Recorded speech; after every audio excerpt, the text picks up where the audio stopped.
I'll never forget the moment my cousin Vanessa pointed at my 8-year-old son, Mikey, and screamed, "What is he doing here?" Her words sliced through the wedding rehearsal like a knife, leaving my autistic son confused and crying. That was just the beginning of her betrayal and the spark that lit my fight for justice. If you've ever been wronged or fought for someone you love, hit that like button and subscribe. This story's for you. Let's dive in. My name's David, and I'm a single dad to the most incredible kid in the world, my son, Mikey. He's 8, with these big brown eyes that light up when he's happy, and a smile that could melt the coldest heart. Mikey has semi-low functioning autism, which means life can be tough for him. The world's loud, overwhelming, and sometimes just doesn't make sense to him. But when he's happy, man, it's like the sun breaks through the clouds. He flaps his hands, jumps a little, and lets out this giggle that's pure joy. Those moments, they're why I get up every morning. Being a single dad wasn't part of the plan. My wife Sarah passed away when Mikey was 2. Cancer. It was fast, brutal, and left me alone with a toddler who was just starting to show signs that he wasn't like other kids. I won't lie, it was overwhelming. I was 28, grieving and learning how to navigate Mikey's needs. But I promised Sarah I'd give Mikey the best life possible. And I've spent every day since keeping that promise. Mikey's world is small, but it's beautiful. He loves trains, obsessed with them, really. He can name every model of locomotive from the 1800s to now. He's got this little train set in our living room, and he'll spend hours lining them up, making them chug along imaginary tracks. He also loves music, especially classical stuff. Beethoven's his favorite. But social situations, they're tough. Crowds, loud voices, sudden changes, they can send him into a meltdown. Most of our family and friends, well, let's just say they didn't always get it. Invitations to birthday parties or barbecues dried up over the years. People would say things like, "Oh, it's just easier if Mikey stays home." Easier for them, maybe. For Mikey, it was another door closing. So when my cousin Vanessa invited us to her wedding rehearsal, I was shocked. Vanessa's 5 years younger than me, more like a little sister than a cousin. Growing up, we were close. Family barbecues, summer trips to the lake, sneaking extra cookies from Grandma's jar. She was always a bit dramatic, sure, but I thought she had a good heart.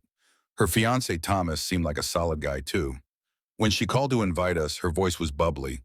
"David, you have to bring Mikey. It's going to be so special," she said. I hesitated.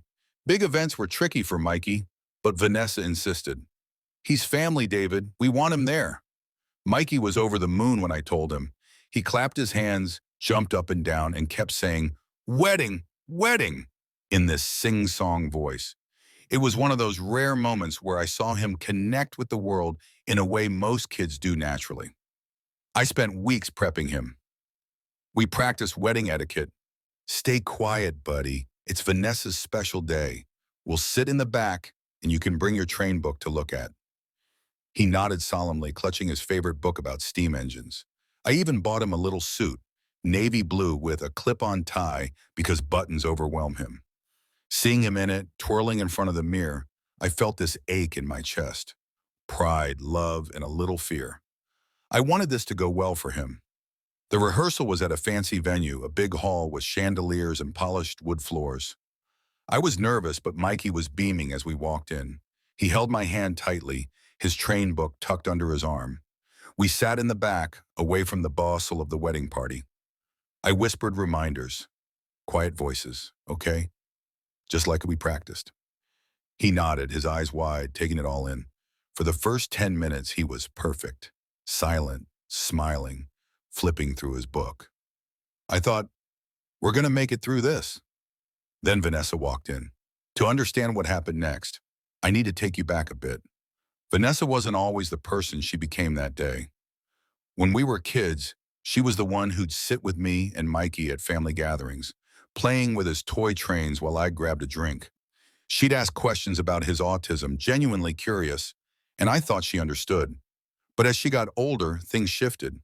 She started caring more about appearances. Her Instagram was full of curated photos, her life a performance. When she got engaged to Thomas, it was like she became someone else entirely. The wedding planning consumed her.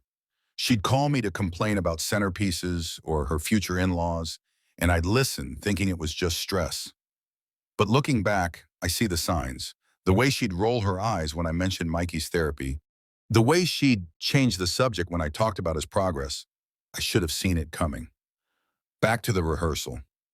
Vanessa swept into the room in a white dress, not her wedding gown, but close enough to scream bride.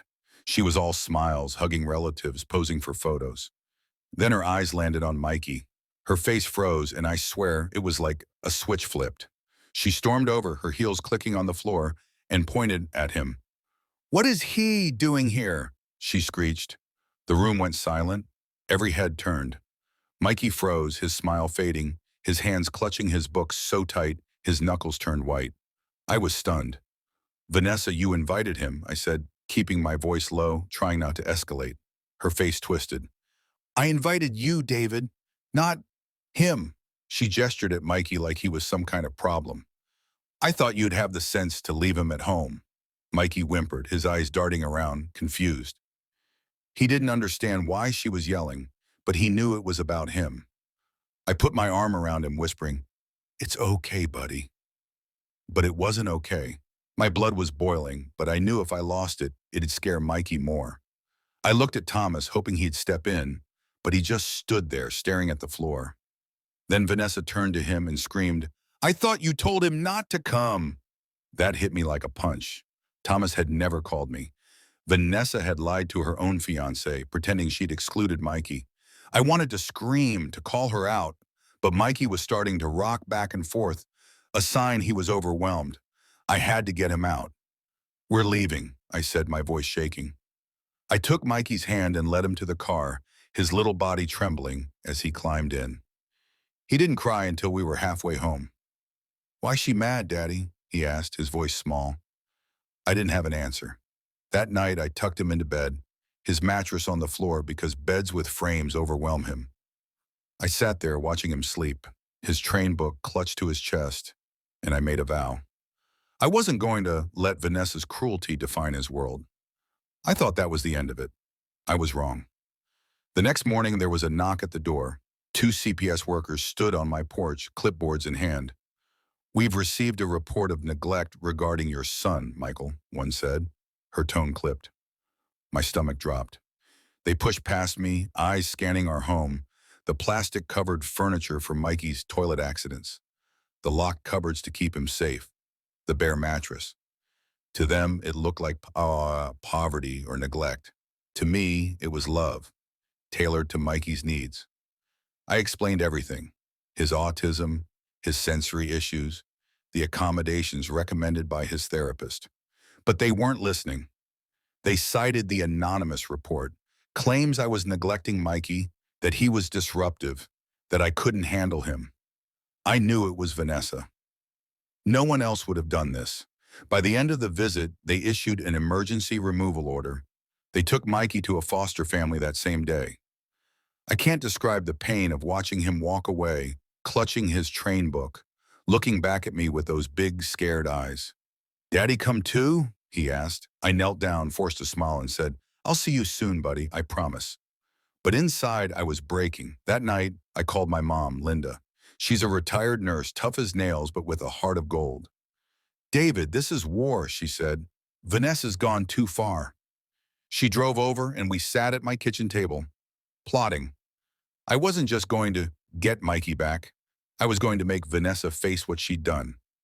I hired Elizabeth, a lawyer who specialized in disability cases. She was a force, sharp, compassionate, and relentless. "David, we're going to bury her in evidence," she said. I spent days gathering everything: Mikey's medical records, therapy assessments, letters from his pediatrician, Dr. Chen, who'd known him since he was a baby. I got a statement from Mrs. Taylor, his school principal, who praised my parenting.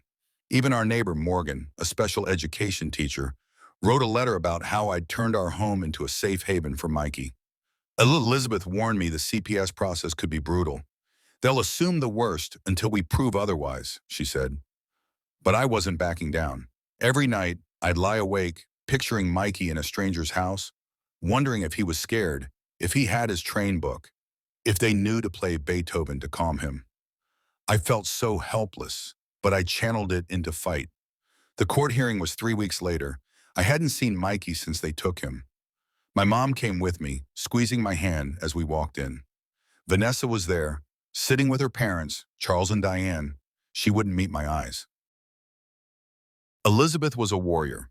She presented our evidence like a general laying out a battle plan. Dorchayan testified about Mikey's needs, explaining how the plastic furniture, locked cupboards, and floor mattress were deliberate choices to keep him safe and comfortable. Mrs. Taylor spoke about Mikey's progress at school, crediting my involvement. Morgan's letter brought the judge to tears, describing how I'd spent hours researching sensory-friendly furniture for Mikey. Then Elizabeth dropped the bomb. Thomas, Vanessa's husband, had sent us a video from the wedding reception. It showed Vanessa on her phone, smirking as she made the CPS call, saying, "Let's see how David likes this." The courtroom gasped. The CPS worker admitted she had limited autism expertise and had taken Vanessa's report at face value. The judge was furious. "This is a gross misuse of the system," he said. He dismissed the removal order and placed Mikey with my mom temporarily, pending a specialist's home visit. But Vanessa wasn't done. A week later, her father, Charles, filed another false report, parroting her lies. That was their mistake. My mom called a family meeting, inviting everyone, cousins, aunts, uncles, even Vanessa and her parents. I was nervous, but Mom was a force. She stood up, holding Dr. Ramirez's glowing report from the home visit, which praised our home as a model of care. She passed around the cease and desist letter Elizabeth had drafted, warning Vanessa of legal action for defamation and emotional distress.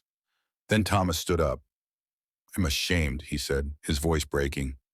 "Vanessa lied to me about Mikey. He was perfect at the rehearsal. I should have stopped her." A bridesmaid, Sarah, backed him up, saying Mikey had been an angel. Aunt Maria, whose daughter has Down syndrome, tore into Vanessa. "You shamed a child for being different," she said. "You're no family of mine." Vanessa's face crumpled. She tried to argue, but the room turned on her. Her parents shuffled her out, silent, defeated. Daughter Ramirez's visit was the final piece. She spent 2 hours with Mikey, watching him play with his trains, asking me about our routines. Her report was glowing. "David has created an exemplary environment for his son's unique needs." CPS closed the case and Mikey came home. The moment he ran into my arms, flapping his hands and giggling, I cried harder than I ever have. The ordeal changed everything. Our family rallied around Mikey. Cousins started inviting him to playdates. At a family barbecue a month later, I watched him play with his cousins, flapping happily as they laughed with him, not at him. For the first time, I felt like he belonged. Vanessa? She moved away, her marriage strained, her reputation in tatters. I didn't need to destroy her. She did that herself.